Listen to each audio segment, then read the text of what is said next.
Good morning, everyone. Welcome to the Premium Public Video Forecast discussion for November 22nd, 2024.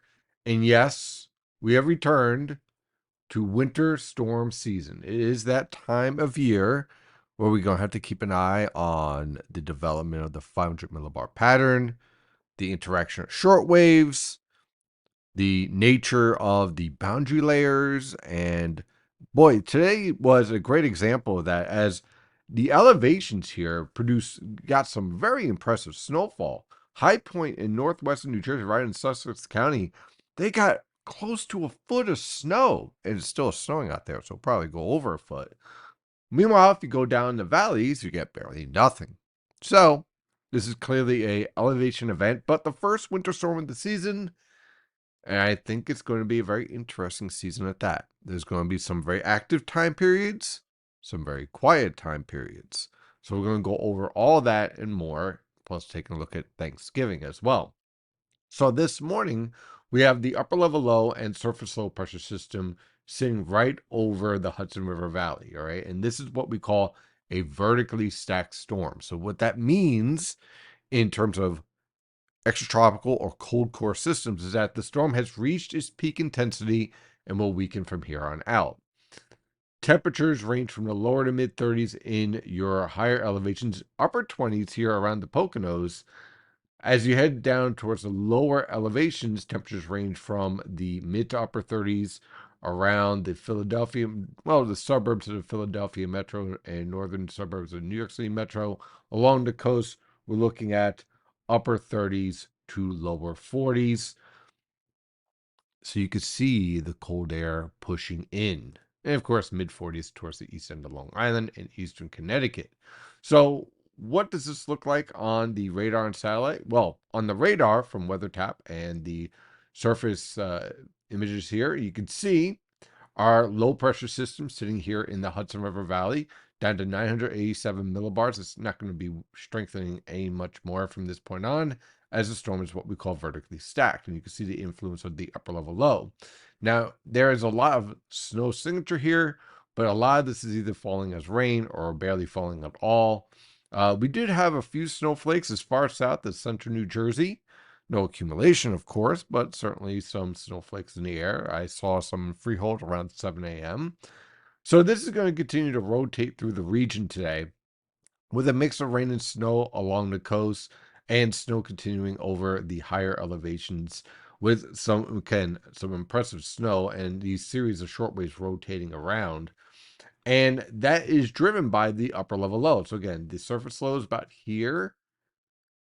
The upper level low is here, so it's pretty close to being vertically stacked.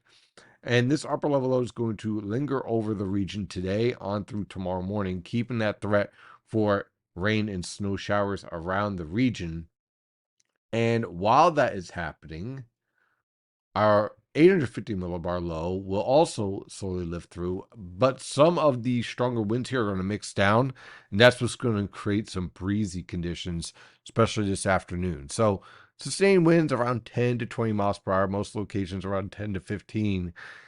And then you have the gusts anywhere between 25 and 30 miles per hour. So that gust potential is going to be coming from these winds getting mixed down towards the surface. On the water vapor satellite picture, you can see the setup here. Absolutely beautiful upper level low setting up with the dry air trying to wrap in. We're pulling in some Atlantic moisture, and just a nice deep trough over the region. And you can see, let me refresh this real fast.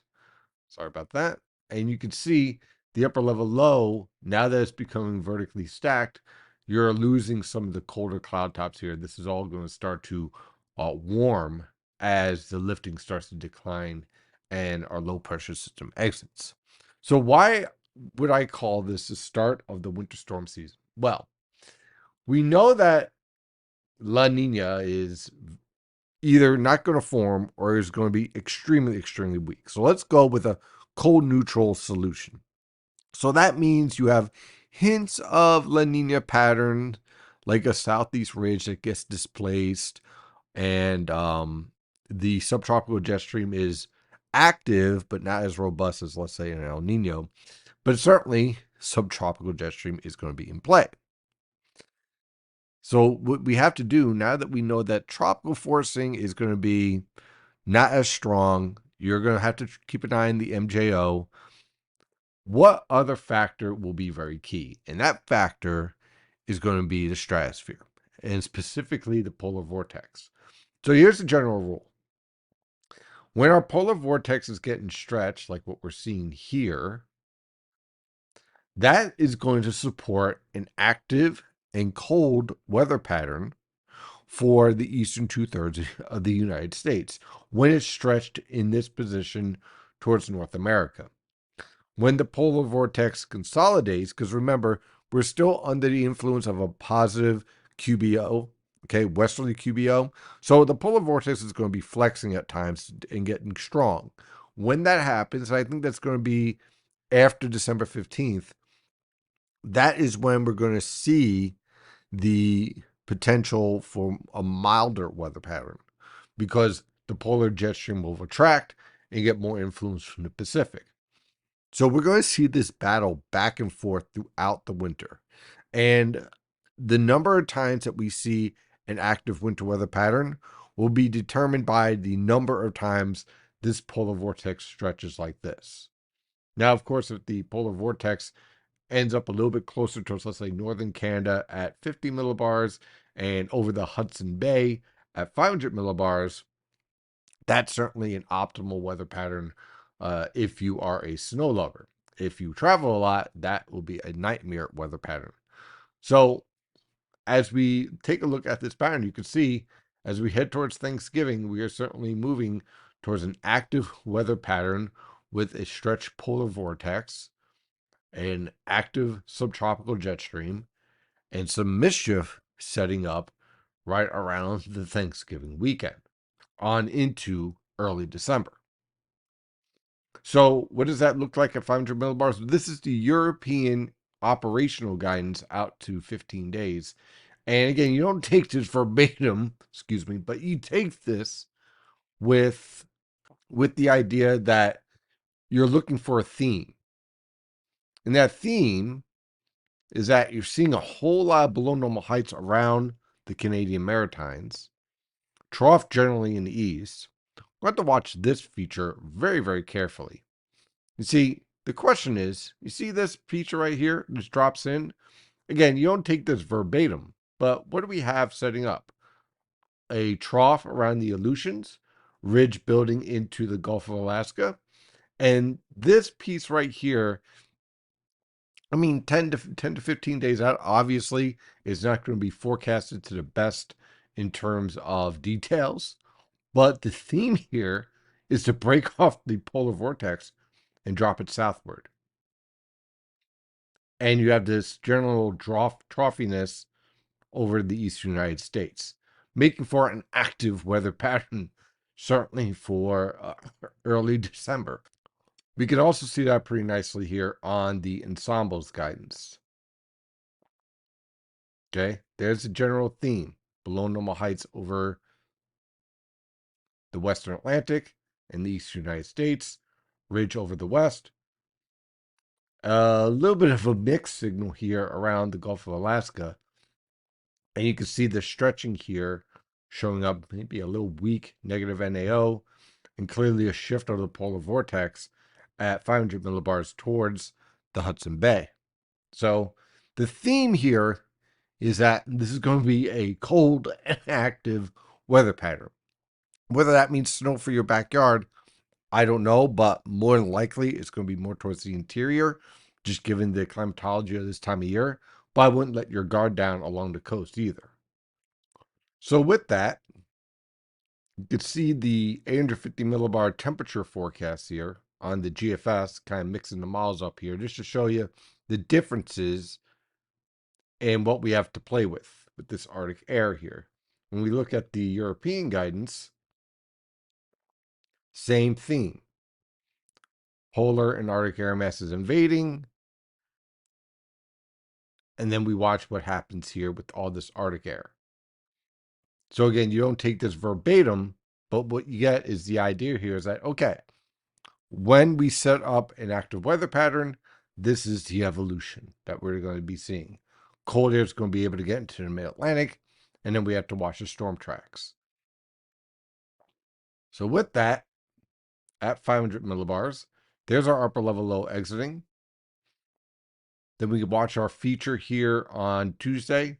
That swings on through. This sets up the blocking for our next potential storm. And then there you can see on Thanksgiving, our next storm coming in. Again, too early for specific details, but certainly it looks like the Thanksgiving weekend is looking rather unsettled.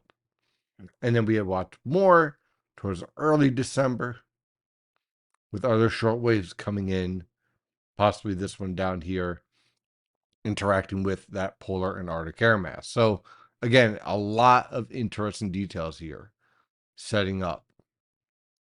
Closer to home with the 850 millibar temperatures over the next 48 hours, going to remain rather chilly. We moderate towards the start of the week. On Wednesday, we get cold again, and then we watch the evolution of our low pressure systems. As you can see, marginal polar air mass on the coast, more impressive over the interior, setting up the potential for some interior snow and maybe some rain snow mix along the coast. So if you have plans for Thanksgiving traveling, you might want to be prepared for some delays. So for today, periods of rain and snow showers. Over the interior, snow accumulating, especially in your higher elevations along the coast, and makes it a nice little scene, but no accumulations expected. Look for high temperatures in the mid 30s over the interior, upper 30s to lower 40s in the Delaware River Valley, lower to mid 40s on the immediate coast. For tonight into tomorrow morning, the upper level low slowly exits. Look for lingering rain snow showers, but overall, just a lot of broken cloud cover with low temperatures in the upper 20s to lower 30s over the northern interior, mid to upper 30s in your suburbs, lower to mid 40s in your urban areas and on the immediate coast. For tomorrow afternoon, look for sky cloud cover with high temperatures rebounding into the upper 30s to lower 40s over the northern interior, mid to upper 40s in the New York City metro, upper 40s to lower 50s in the Philadelphia metro. On Sunday, high pressure builds in with scattered cloud cover expected. Look for low temperatures in the mid 30s over the interior, upper 30s to lower 40s along the coast. High temperatures in the mid to upper 40s over the northern interior, upper 40s to lower 50s in the New York City metro, lower to mid 50s in the Philadelphia metro. On Monday, high pressure will produce scattered cloud cover.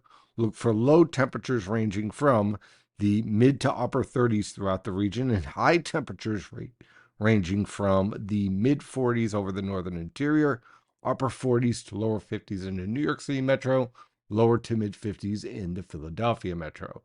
On Tuesday, our cold front moves through with scattered showers. This cold front and low pressure system will be very important for setting up the weather pattern for Thanksgiving and the Thanksgiving weekend. If this sets up with an upper level low, kind of like what we're seeing here, then and low pressure system sitting around in this location, about 50 north, 50 west, that's going to set up a very chilly weather pattern with the potential for rain and snow for Thanksgiving and beyond. So Tuesday, the cold front moves through with scattered showers. Look for low temperatures ranging from the mid to upper 40s over the northern interior, upper 40s to lower 50s along the coast. High temperatures in the lower to mid 50s over the northern interior, upper 50s to lower 60s along the coast. On Wednesday, high pressure will be in control with scattered cloud cover. Look for low temperatures in the lower to mid 30s over the interior, mid to upper 30s along the coast. High temperatures in the upper 30s to lower 40s over the northern interior, mid to upper 40s along the coast. On Thanksgiving, our low pressure system approaches from the Tennessee River Valley with snow over the interior, rain along the coast. Look for low temperatures on Thanksgiving to range from the lower to mid 30s over the northern interior, mid to upper 30s along the coast. High temperatures in the mid to upper 30s over the northern interior, upper 30s to lower 40s along the coast. And on Friday, some call it Black Friday, we're going to see another low pressure system starting to develop behind this one, kind of like a Norland trough here. That's going to set up the potential for showers along the coast, snow over the interior, and mix of rain and snow in between in, let's say, the I-95 corridor. Temperatures on Friday will range from the lower 30s over the interior, mid 30s along the coast, and high temperatures in the lower to mid 30s over the northern interior, mid to upper 30s along the coast. And then thereafter, another low pressure system starts to organize for Saturday with potentially some more snowfall Friday night into Saturday morning for many locations. Although I think along the coast, it's going to be more of a focus on cold surfaces, if anything. So this is a little bit of a unknown. This might be a little bit overdone, but you kind of get the idea here. It is going to be rather unsettled from Thanksgiving on into the weekend. And oh, by the way, if you're traveling up towards the Great Lakes, this whole pattern will really enhance the potential for lake effect snow off of Lake Erie and Lake Ontario, Lake Erie, Lake Ontario. And that's going to lead to some travel issues if you have any friends and family around Rochester, Syracuse, Buffalo, those locations. That is your premium public video forecast discussion for today and for this week. If you're interested in this type of in-depth analysis every day, definitely check out the premium consulting membership, only $15 a month. And as always, stay safe out there.